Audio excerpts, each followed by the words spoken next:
Ayan guys, so yung morning star, nakikita pa. Alas 5 na ng umaga, morning star.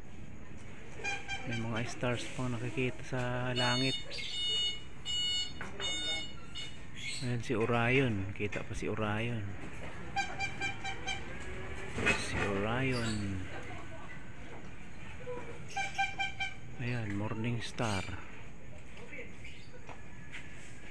Kita pa ang morning star, napakalaking star yan. Siya bukod tangi malaking star eh. May iba maliliit, hindi na gaano nakikita sa camera kasi liliit ng star. Malapit ang sumikat ang araw, lumiliwanag na. Ayan ang morning star. Ayun, morning star. Ayan, kumikislap-kislap. Morning star.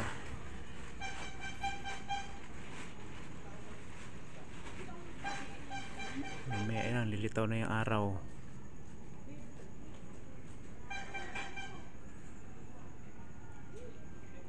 Morning star. Tala sa umaga.